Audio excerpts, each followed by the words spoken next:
13. Romanos capítulo 13.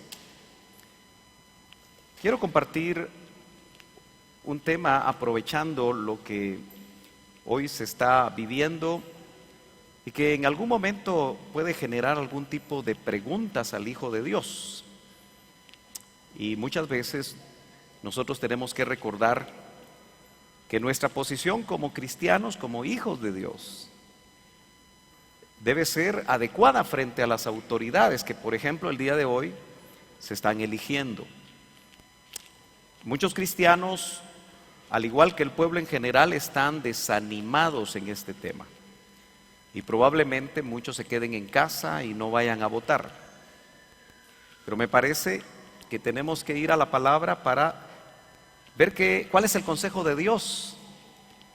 Y aunque en los tiempos del apóstol Pablo o el apóstol Pedro, cuando inicia la iglesia, el clima político de los lugares donde ellos vivieron y donde el cristianismo empezó a desarrollarse, no era nada favorable. Es interesante cómo el Señor nos deja ver en su palabra algunos aspectos que van a ser muy importantes que nosotros los recordemos hoy. Tal vez hay incertidumbre, ¿verdad? Y algunos, aunque ya votaron, otros los animamos a que vayan. La incertidumbre de quién va a quedar con tanto candidato.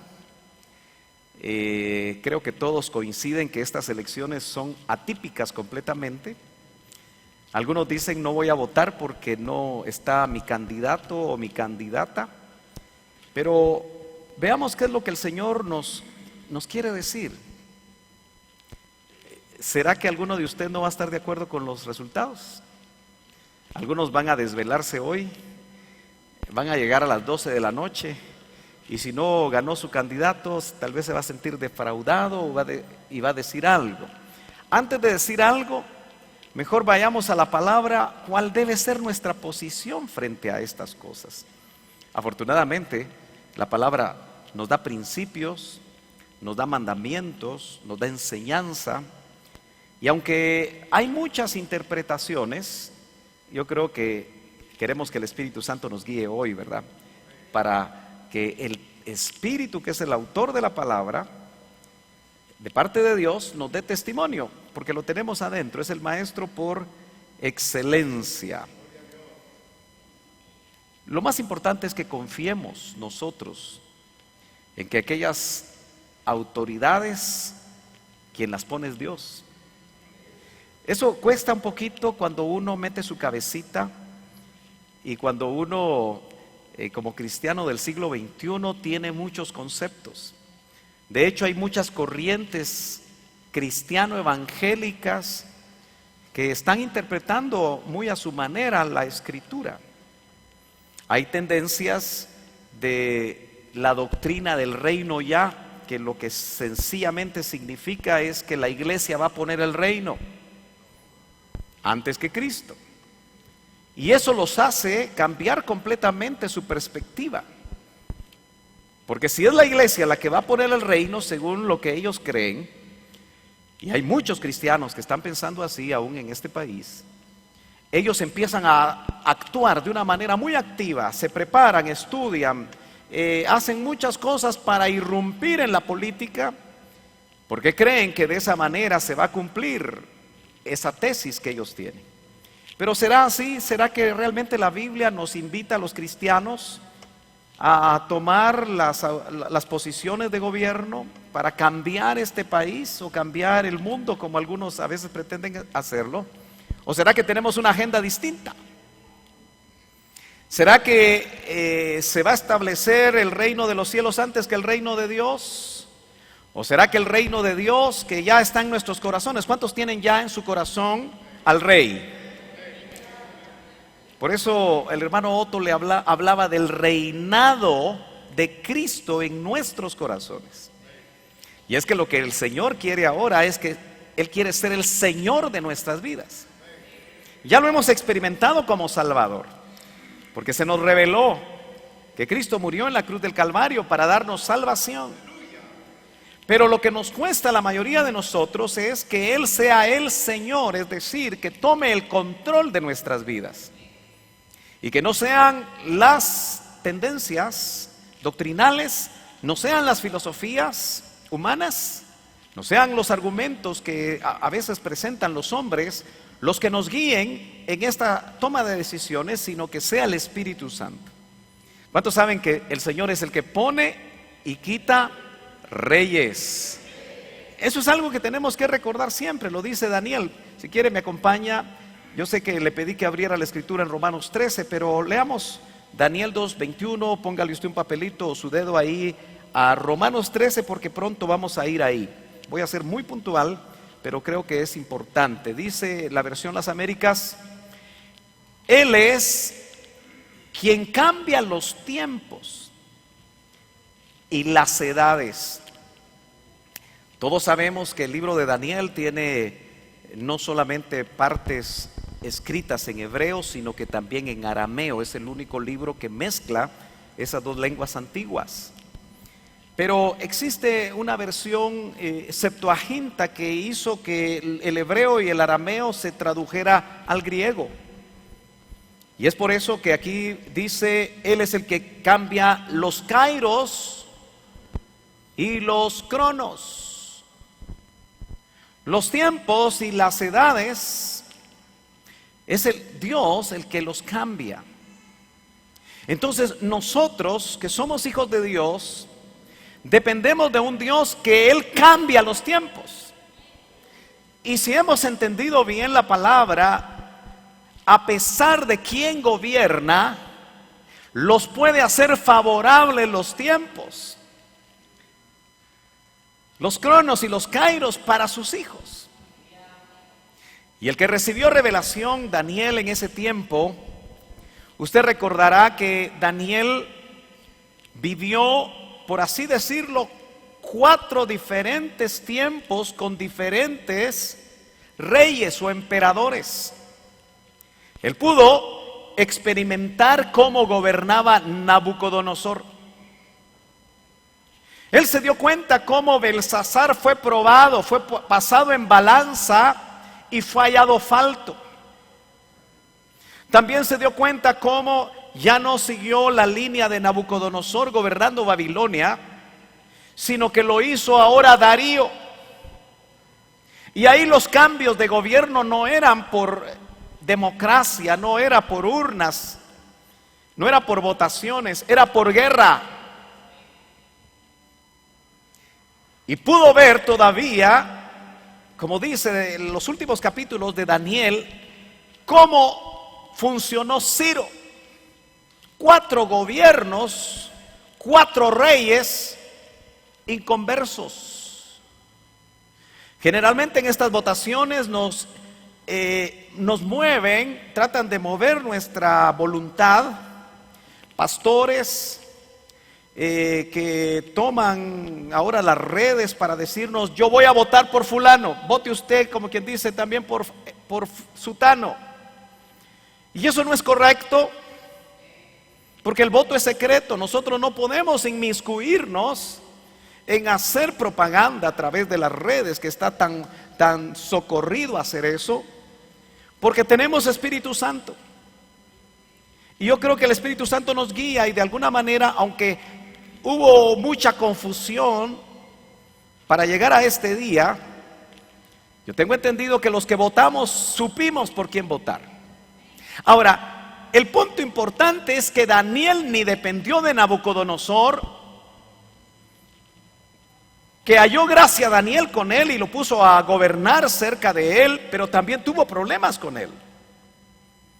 Si Belsasar tomó los vasos de oro del templo para tomar un vino profano, y por eso fue juzgado, eso indica cuál era el carácter de Belsasar. No haber sido fácil estar cerca de Belsasar. Pero Daniel no cambió, porque dice que propuso no contaminarse en su corazón. ¿Se acuerda? En el primer capítulo de Daniel se ve eso, y Dios lo respaldó. Seguramente lo respaldó también cuando hubo cambio de gobierno. Hay muchas personas que cuando trabajan cerca de los gobernantes de diferentes niveles, se congracian con las personas que están gobernando, y como los partidos políticos en Guatemala no se repiten, ¿se ha dado cuenta usted?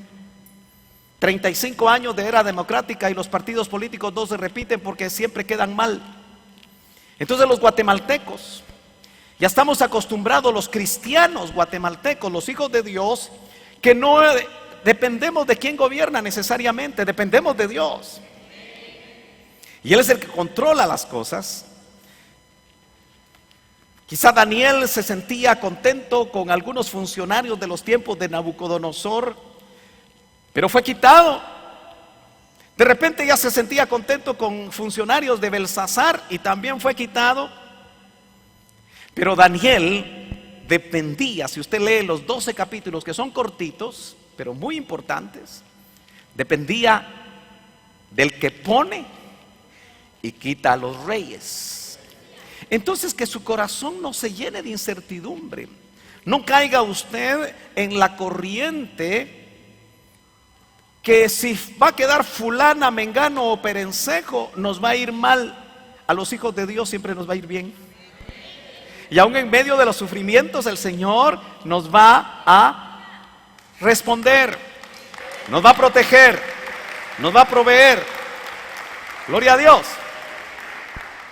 ¿Qué dice la Biblia respecto a las interrogantes que muchas veces vienen a nuestra mente respecto a este tema de las autoridades?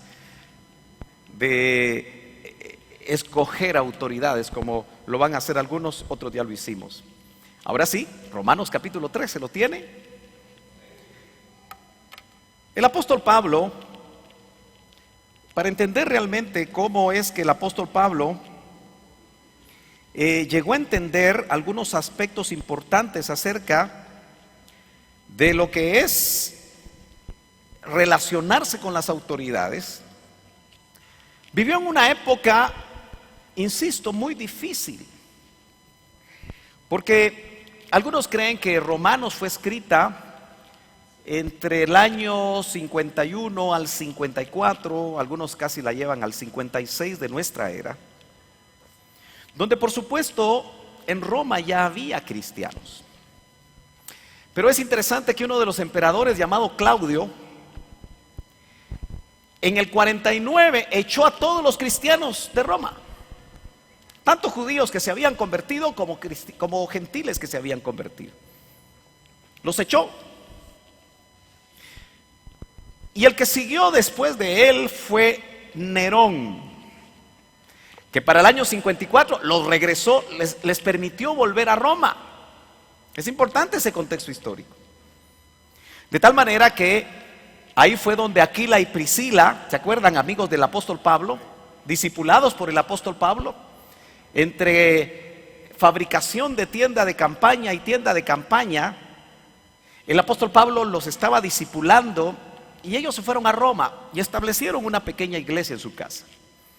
Usted tiene que recordarse que las iglesias, los primeros 3 siglos, fueron en las casas, no había templos grandes, eran en las casas. Y mientras la iglesia estuvo en las casas, no hubo tanta corrupción como se dio después que se construyeron los grandes templos. Por eso llama la atención que Pablo lo que va a decir aquí no lo dice porque las autoridades de turno estuvieran siendo las mejores autoridades. ¿Usted se imagina haber sido gobernados por Nerón? Si ahora ese nombre se le pone a los perros, Nerón, Nerón, Nerón, Nerón, Nerón, ¿verdad que no le pone usted a un hijo Nerón? Por lo que la historia dice acerca de este personaje tan oscuro, ¿no es cierto? Acuérdese que para el 64, eso lo dicen los historiadores, a él se le ocurrió incendiar Roma y echarle la culpa a los cristianos. Y hubo una terrible persecución contra ellos. O sea que este personaje, ya sea que usted lo estudie en la historia, se va a dar cuenta que era uno de los peores gobernantes y emperadores que pudo haber tenido Roma. Y Pablo, no quizá porque él creyera esto como una opinión personal, sino porque fue inspirado por el Espíritu Santo, dice: todos, 13:1, deben someterse a las autoridades. ¿Solo algunos? Todos los que estamos aquí, todos deben someterse a las autoridades establecidas. Y usted sabe que quienes ganen, ya sea en primera vuelta o en segunda vuelta, el 15 de enero van a tomar posesión. Aunque el Tribunal Supremo Electoral está diciendo que algunos no van a tomar posesión, eso ya no nos interesa mucho a nosotros. Lo que le quiero decir es que aunque usted al final de esta noche quiera hacer una su pancarta e ir mañana, que hay feriado para algunos, ponerse en el palacio y decir yo no estoy de acuerdo con las elecciones, mejor piénselo bien, porque la Biblia dice todos deben someterse a las autoridades establecidas, porque no hay autoridad que no venga de Dios. Mire, eso es difícil. Eso es difícil de aceptarlo. Y algunos interpretan es que sí hay autoridades que vienen de Dios y hay autoridades que no vienen de Dios, pero aquí mi Biblia dice que no hay autoridad que no venga de Dios, y las que hay fueron puestas por Él. ¿Usted lo cree? ¿O tiene su propia forma de interpretarlo? Claro, usted es libre de interpretar como usted quiera, pero a mí me toca tratar de interpretarlo como el Espíritu a mí me da testimonio, y usted toma sus decisiones. Dice, así que quien se opone a la autoridad. Y mire, yo estudié en la Universidad de San Carlos. Yo creo que ya no es tricentenaria, ¿verdad? Ya cumplió 400 ya mero. Entonces ahí se decía la gloriosa tricentenaria Universidad de San Carlos. Y usted sabe que la universidad estatal de nuestro país, especialmente en los años 60, 70 y 80, pues obviamente su línea política era izquierdista, y me parece que siguen esa tendencia. No hay para dónde. Han creído catedráticos y alumnos, muchas veces son, por lo menos a mí me recibieron con un curso que se llamaba Social Humanística, obligatorio. Social Humanística 1, Social Humanística 2, y obviamente uno tenía que leer muchas cosas.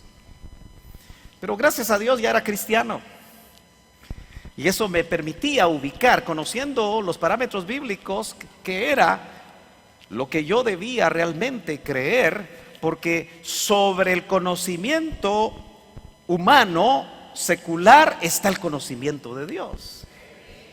Así que gracias a Dios no paré rojo. Pero lo cierto, mi hermano amado, es que la Biblia nos dice a nosotros que las autoridades son puestas por Él, y el que se opone a la autoridad, dice, va contra lo que Dios ha ordenado. Ahora, vuelvo al punto histórico de contexto. Cuando Pablo está escribiendo esto, el gobernador que estaba en Roma, y quienes gobernaban, que al fin y al cabo era Roma gobernando a través de ciertas autoridades en Jerusalén, y en todas las colonias romanas donde se podía mover Pablo, en Tarso, donde él nació, seguramente había corrupción. ¿Te acuerdas que los recaudadores de impuestos eran las lacras de la sociedad de aquellos tiempos? Porque ellos cobraban los grandes impuestos que tenían que pagar las colonias romanas, pero se quedaban con algo más para ellos, y eso se llama corrupción. Pero notamos nosotros que entonces no había un dechado de virtudes. Así que aunque Pablo tal vez al leer esto diría él, poniendo un poquito su propia cabeza, como a veces nosotros queremos hacer, pero es que pensar en fulano, mengano y perencejo que Dios lo puso, y uno prefiere pensar que se le escapó a Dios, ¿verdad? Se le coló. Pero vuelvo al punto. El mismo Daniel vio las barrabasadas que hacían Nabucodonosor, Belsasar, Ciro y Darío. Y es interesante que uno de ellos paró como bestia. Nabucodonosor se ensoberbeció tanto que se hizo Dios. ¿Se acuerda usted de eso? Y al Señor, como Él es el que pone y quita, ¿podemos decir nosotros que Él puso a Nabucodonosor en ese momento? Sí. Y Él era la cabeza de oro de aquella estatua que vio en aquel sueño y que fue interpretado y todo lo demás. Hoy no estamos hablando de escatología. Pero este hombre, por la manera como se comportó, no fue nada difícil que el Señor lo volviera una bestia por 7 tiempos. Y cuando dejó de ser bestia y de comer como un buey que comía, ya no comía lo que usted o lo que él en su mesa real podía haber comido, sino que comía como un animal. ¿Ha leído usted eso? Cuando salió de ese trato, reconoció que Dios era Dios. Pero no dice que cambió, solo reconoció. Eso quiere decir que hasta el gobernante que pare como bestia, ¿aló? Dios lo puede cambiar, porque Él es soberano. Él mueve la historia. Y nosotros somos sus hijos. Entonces no tenemos que tener temor. Sigue aquí conmigo. Y los que se oponen serán castigados, porque los gobernantes no están para causar, verso 3, los gobernantes no están para causar miedo a los que hacen lo bueno. Usted y yo, que vivimos en el siglo XXI, estaremos pensando, aquí en Guate no es así usted. Porque aquí en Guate los que hacen lo bueno les va mal y los que hacen lo malo les va bien. Y es ahí donde entonces nos vienen a nosotros preguntas como estas, ¿verdad? Dice, ¿qué hacer cuando la autoridad no atemoriza a los que hacen mal, sino que atemoriza a los que hacen bien? ¿Qué hacer? ¿Cómo nos comportamos ante eso? ¿Hacemos huelgas? ¿Salimos ¿Será válido eso? ¿O será que el Señor nos sigue indicando a nosotros que tenemos que ser cuidadosos? Vaya al verso 5 conmigo. ¿Sí? Capítulo 13, verso 5. Dice, por tanto, es necesario someterse. Note que así empieza el 1. ¿Y a cuántos de nosotros así honestamente nos gusta someternos? A ver, levánteme la mano el que baila cada vez que se somete. Solo el hermano Francisco le gusta someterse. Bueno, los demás parece que no, ¿verdad? La naturaleza que tenemos, que todavía nos están trabajando, le cuesta someterse. Y somos muy dados los cristianos evangélicos, porque usted creo que es cristiano evangélico, pero a mí me gusta más que usted sea hijo de Dios. Pero nos ubicamos con eso, ¿no es cierto? ¿Cómo nos hierve la boca contra las autoridades? Hermano amado, eso es bien peligroso. Si nosotros vemos la tarea que tenemos que hacer, lo que hicimos el domingo pasado, orar por nuestras autoridades. No podemos nosotros, al no estar de acuerdo con quien nos gobierna, entrar en un accionar en contra de la autoridad, porque estamos obrando mal.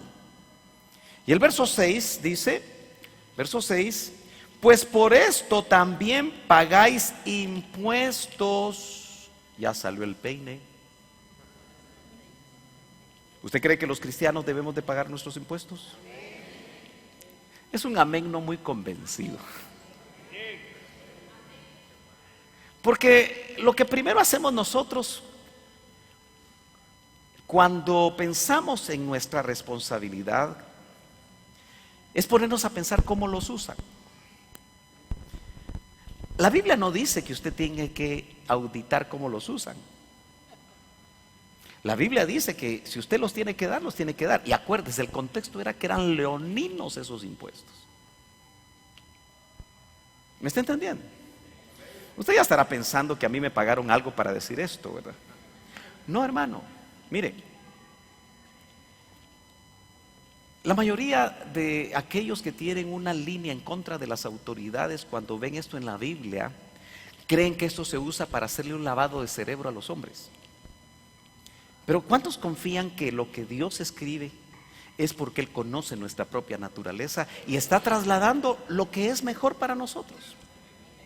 Entonces dice, pues por esto también pagáis impuestos. Bueno, voy a terminar de leer el verso 5 porque me quedé con una parte. Dice, es necesario someterse no solo por razón del castigo, sino también por causa de la conciencia.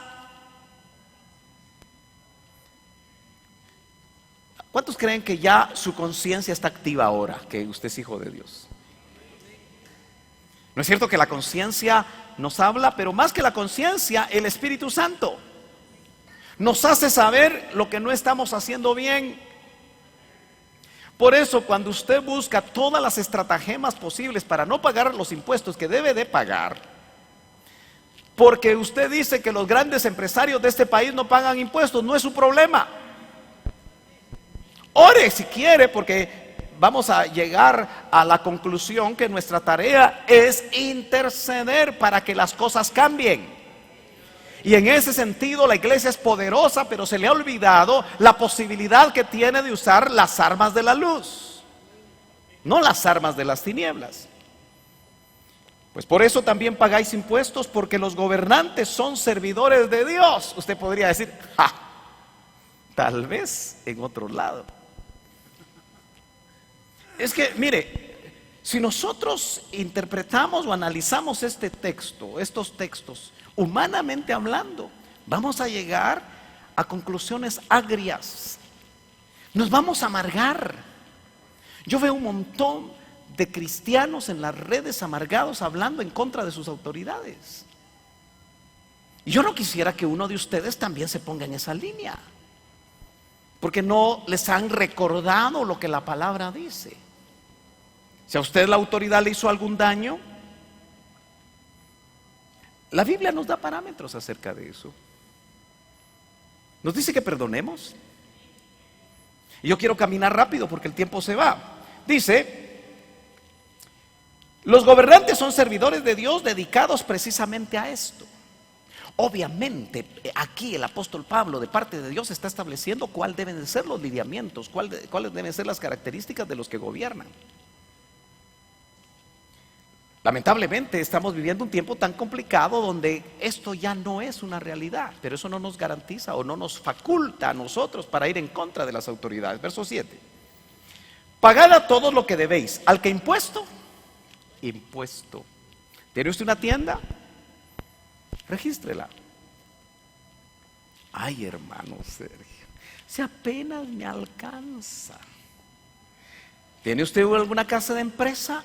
Sea honesto, aunque no haya amenes, porque Dios va a respaldar aquello que se hace bien. Dice, al que tributo, tributo. Voy a dejarlo ahí para seguir avanzando y voy a hacerle otra pregunta interesante, que usted tal vez también va a preguntar y que estamos hablando. ¿Debo pagar mis impuestos a las autoridades que no hacen un buen uso de ellos? Sí. Dios va a tener que actuar con ellos. Y de hecho, hermanos, actúa.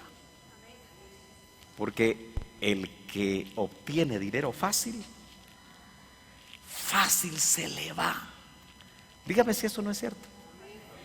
Mire, estamos acostumbrados a vivir en un país donde la gente que vive de mala manera se mete a ser político y en 4 años hace de todo.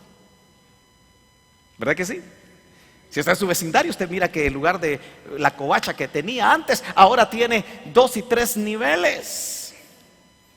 Y usted también se siente tentado de repente, aunque sea de diputado la próxima vez, ¿verdad? Pero, hermano amado, nosotros debemos de ser luz en medio de las tinieblas. Dice amén. Entonces, ¿debemos pagar? Claro que sí. Es nuestra responsabilidad. Y lamentablemente muchos cristianos no lo hacen. Porque dicen, mejor se lo doy a los pobres, y tampoco se lo dan. Y tampoco es justificación. El verso 13:11 dice, y haced todo esto.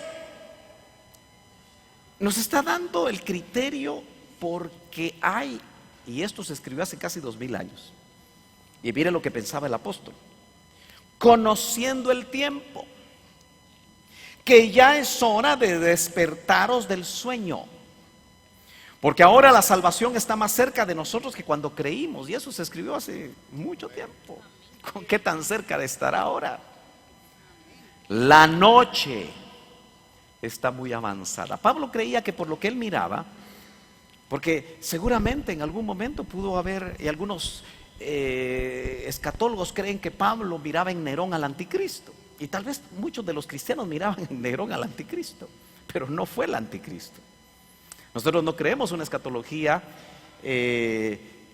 aplicada o cumplida en el pasado, una escatología pretérita, no creemos en eso. Nosotros somos de una escatología futurista, pero muy cercana, que ya se va a dar. Dice amén. Entonces dice, la noche está muy avanzada y el día está cerca.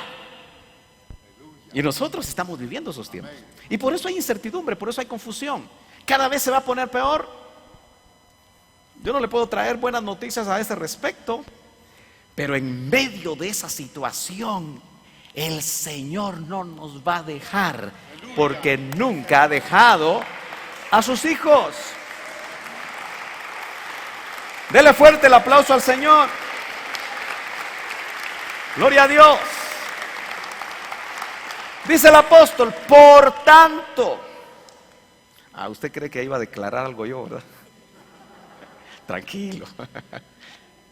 Desechemos las obras de las tinieblas. Amén. Desechemos las obras de las tinieblas. Eso es lo que nos toca hacer a nosotros. Y vistámonos con las armas de la luz. ¿Cuáles serán esas armas de la luz, hermano? ¿Cuáles serán? ¿Cuáles creen ustedes que sean?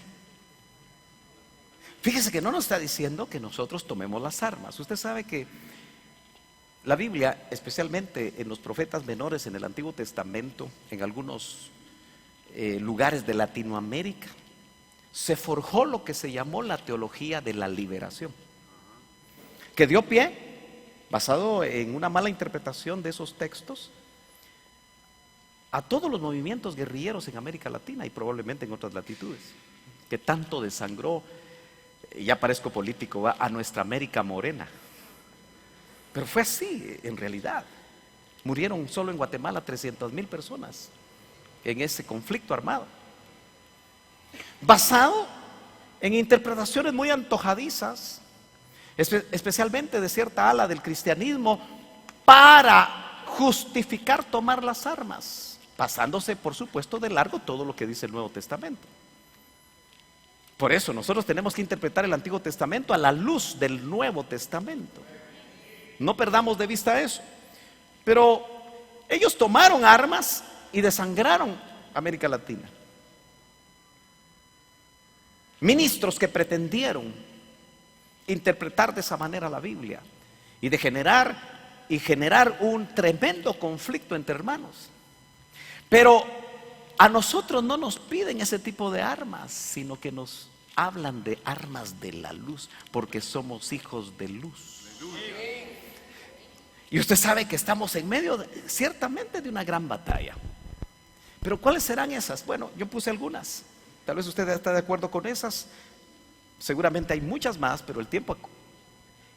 Pero ¿cuántos saben que un arma de la luz es la oración? ¿Están pasando cosas difíciles en nuestro país? Oremos, no critiquemos. Usemos nuestra boquita para orar y no para criticar. Porque sabemos que el que nos oye es más poderoso que cualquier otra situación que pueda venir contra nuestro país, contra nuestra familia, contra nuestras comunidades. Dios es poderoso y ha movido su mano cuando un pueblo ora. Y hay milagros. Pero también la Biblia nos habla de intercesión. Es una manera de orar, pero es la más sublime, porque cuando tú intercedes no oras por ti, oras por otro. Por eso dice que se hagan rogativas, que haya clamor. ¿Se acuerda que algo de eso tuvimos una muestra el domingo pasado? Para los que vinieron a tempranito, pudimos clamar una hora. Y yo sé que el Señor es bueno y nos escuchó, pero hay que seguirlo haciendo. Se ponen nuevas autoridades, clamemos por ellos. Mire, yo muchas veces le digo: Señor, pon temor de tuyo en tal persona. Porque si una persona que gobierna tiene temor de Dios, las cosas pueden ser distintas. ¿Me está entendiendo? La palabra de Dios, conocer lo que dice la palabra de Dios, al fin y al cabo, es la espada del Espíritu. Y con la palabra de Dios nosotros podemos, hermano, pelear esa buena batalla. La alabanza y la adoración. Alabar al Señor, adorarlo a Él, es un arma de luz. Usted se recuerda que en el Antiguo Testamento, cuando llegaba el arca, en una batalla real de espadas y de escudos y de cascos y de tanta cosa, los mismos los filisteos estaban atemorizados de que había llegado aquello que tipifica la presencia de Dios. Así que cuando las cosas son difíciles, recuérdese, como dice aquel himno o corito: cuando levanto mis manos. Porque es una manera de alabar, que en medio de la situación difícil yo puedo decir: tú sigues sentado en el trono. Y tú puedes operar de una manera maravillosa en mi vida y en la vida de mi familia. Yo tengo que seguir avanzando. Esto ya se lo dije, pero si quiere leerlo rápidamente. Pero lo que nos hace ver, hermanos amados, es cómo en medio de tantas circunstancias difíciles, Dios le dio instrucciones a su pueblo, pero que son para todos nosotros, incluso en este tiempo. Yo creo que nosotros no hemos tenido un Nerón que nos gobierne, porque Nerón mató a su mamá. Nerón era de los que mataba a sus esposas y hacía cosas terribles. Creo que no hemos tenido tal vez algo así. Y de todas formas nos dice la Escritura que nosotros debemos de someternos. El apóstol Pedro también nos escribe respecto a este tema que es espinudo. Y en su primera epístola, capítulo 2, verso 12, nos dice: mantened entre los gentiles. Está hablando a los que se habían convertido, de los gentiles, y a los judíos que se habían convertido, una conducta irreprochable. Hermano, cuando vaya a poner algo en las redes como hijo de Dios, pregúntele usted al Espíritu Santo si Él está de acuerdo. Amén. Porque qué fácil es hablar mal de los demás, pero no es una actitud correcta. Y nos está diciendo: mantened entre los gentiles una conducta irreprochable, a fin de que en aquello que os calumnian como malhechores. Y eso lo vivieron los cristianos al principio, que hablaban mal de ellos, porque les echaban la culpa de muchas cosas. Por razón de vuestras buenas obras, al considerarlas, glorifiquen a Dios en el día de la visitación. Hermano amado, ¿me está entendiendo? Pero el verso 13 dice lo que usted no quiere hacer tan fácilmente. Se nota que el autor de la Biblia que le inspiró a Pablo también inspiró a Pedro. Y uno era el apóstol de los gentiles y otro era el apóstol de los judíos. Y usted sabe que los judíos no querían someterse a la bota romana. Flavio Josefo, el historiador judío, que era odiado por sus compatriotas porque de alguna manera lo habían protegido las autoridades romanas, escribió. Y él cree que en el año 70, cuando se destruye el templo de Jerusalén, porque los judíos siempre se rebelaban contra Roma, por lo menos mataron 1 millón de judíos. ¿Eso fue un genocidio? Ese sí es genocidio. 1 millón de judíos. El ejército romano era cruel y su mejor manera de matar era crucificando. Pero es terrible que ellos en sí han sido una raza que no se someten, pero algunos se convirtieron. Y el apóstol Pedro, judío de pura cepa, les dice en 1 de Pedro 2:13, ¿lo tiene usted ahí? Someteos, pero ahora nos da una ampliación, por causa del Señor, a toda institución humana, ya sea al rey como autoridad, o a los gobernadores como enviados por él para castigo de los malhechores. ¿Le copió Pedro a Pablo? ¿O eso nos permite entender la unicidad del autor, que no se contradice? Y alabanza de los que hacen el bien. Tal vez las cosas ya se cambiaron. Tal vez usted tiene un juicio que fácilmente compran a los jueces.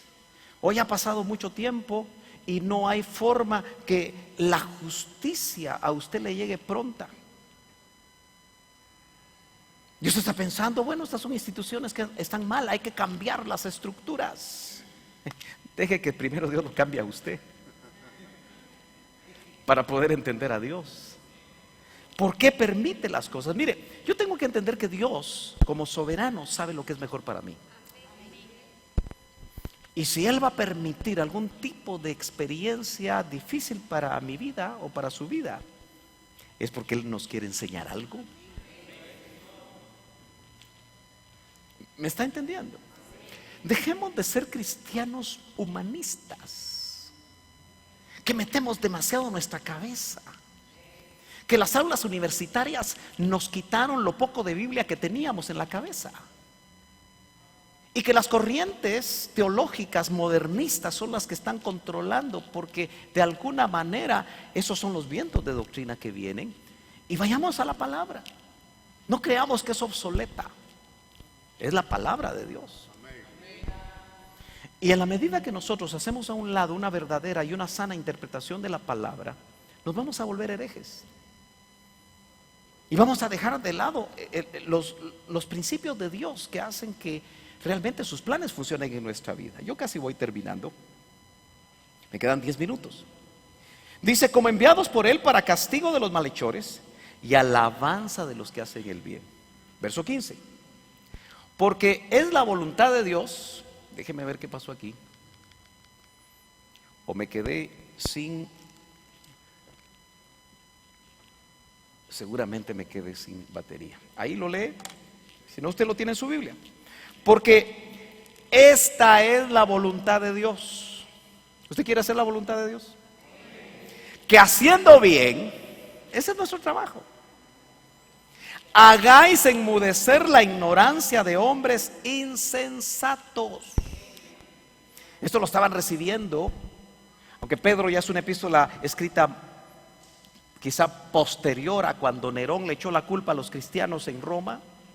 Estos principios siguen funcionando en estos 2000 años de historia de la iglesia.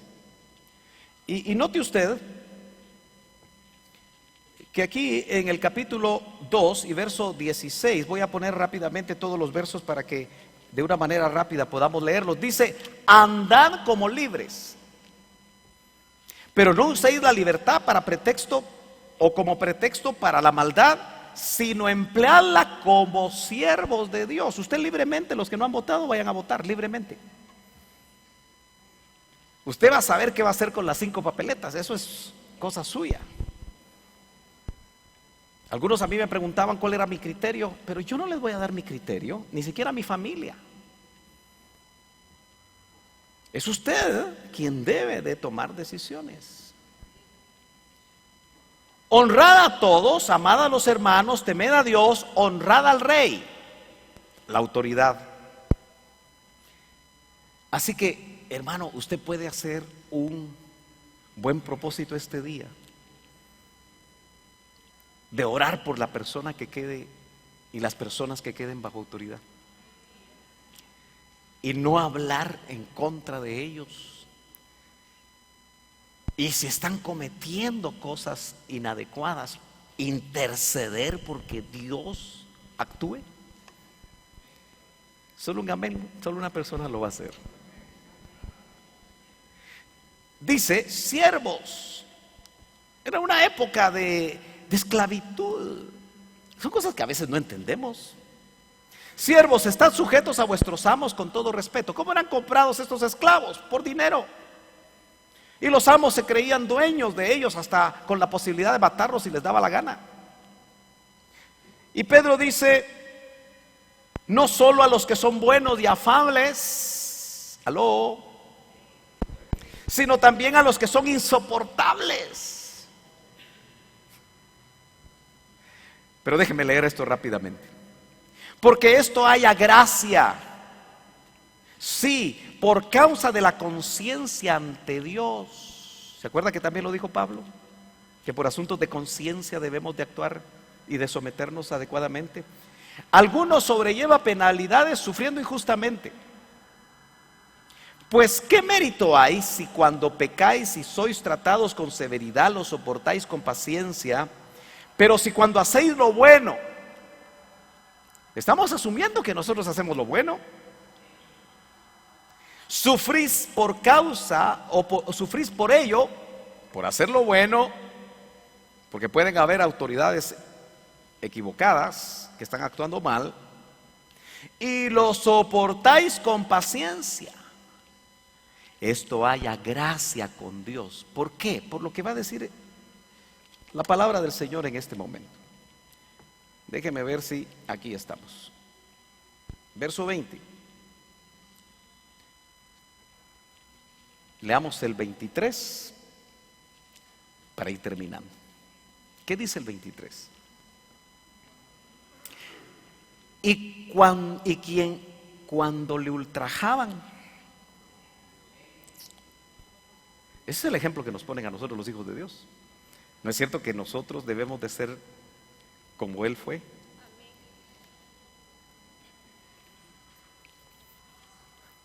Cuando lo ultrajaban, Él tenía poder para defenderse, pero Él venía a morir por nosotros. Y nos dio un ejemplo. No respondía ultrajando. ¿Se da cuenta que lo político, aunque es importante que nosotros ejerzamos nuestra función cívica, nosotros no dependemos del sistema? ¿Y de quién está de turno? Puede ser que nos ultrajen. Yo sé que muchos pueden tener incertidumbre que quede una línea filosófica inadecuada que aún como cristianos nos puede hacer daño, ¿no es cierto? Pero usted está orando, ¿verdad? Y acuérdese, el que pone y quita reyes, lo que vaya a permitir, lo que debe haber en nosotros es un carácter cristiano. Que cuando lo ultrajen, ¿se va a poner usted igual? Ahí lo van a probar, ahí nos van a probar. Porque a él cuando lo ultrajaban no respondía ultrajando.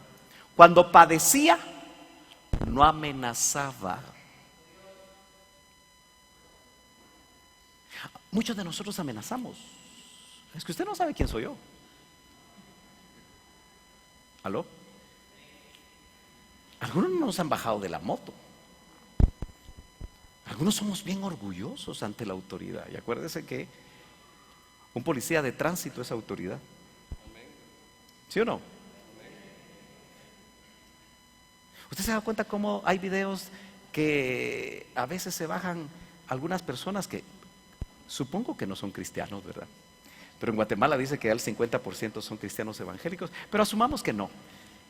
Y se bajan a somatar al de Metra. Dice que les caen malos de Metra y hablan culebras, sapos y todo lo que... ¿Lo ha visto usted? Es una anarquía, ¿o no? Porque la gente quiere defenderse. El Hijo de Dios tiene quien lo defienda. Claro, si te quieres defender, defiéndete. A ver cómo te va. No sé si te voy a tener que irte a visitar a Pavoncito. Pero si nosotros actuamos como Él, cuando padecía no amenazaba, sino que se encomendaba a aquel que juzga con justicia. El que dice: mía es la venganza, yo pagaré. Eso es lo que dice la palabra. Entonces, vamos a hacer un montón de borreguitos que vamos a decir amén a todo, como podría interpretar a alguien que no está de acuerdo con estas verdades. Interprétalo como quiera. Pero aquí lo que tenemos que hacer nosotros es someternos y orar. Usemos las armas de la luz. Y yo creo que en medio de los propósitos de Dios, sus hijos, vamos a ver situaciones que, aunque sean difíciles, el Señor siempre nos va a respaldar. ¿Se acuerda que incluso uno de los sellos dice que no toquen? ¿Se acuerda? Uno de los caballos del Apocalipsis, aquel que iba con la balanza en la mano. ¿Se acuerda? No toquen el aceite y el vino. Eso quiere decir que el Señor siempre va a guardar lo de Él. Ahora, eso no significa que un día tal vez alguno de nosotros no podamos ser un mártir. Pero yo te aseguro que aún en una situación tan extrema como esa, quizá minutos o segundos antes te van a dar un cuerpo de exaltación. ¿Te va a doler? Sí. ¿Va a ser difícil también? Pero ¿por qué cree usted que los cristianos de aquellos tiempos morían cantando y alabando al Señor? Porque dice de Cristo que cuando Él fue a la cruz, dice: por el gozo puesto delante de Él, menospreció el oprobio. Yo estoy seguro que Él nos vio a nosotros y a todos los que iban a ser salvos por su sacrificio, y nos dio ejemplo. Vote confianza del Espíritu los que no lo han hecho, pero hágalo. Sea buen ciudadano. Si quiere, ore ahí como los cubículos le permiten, más o menos ahí. Ore un ratito en su mente: Señor, guíame. Si todavía usted no se ha decidido, yo creo que el Señor lo va a guiar. Amén. Y estamos en las manos de Dios. Ni Nabucodonosor, ni Belsasar, ni Ciro, ni Darío le complicaron la vida a Daniel, porque él estaba conectado con el de arriba. Así debemos ser nosotros. Aleluya. Gloria al Señor. Póngase de pie, hermano amado. Y ahí donde está,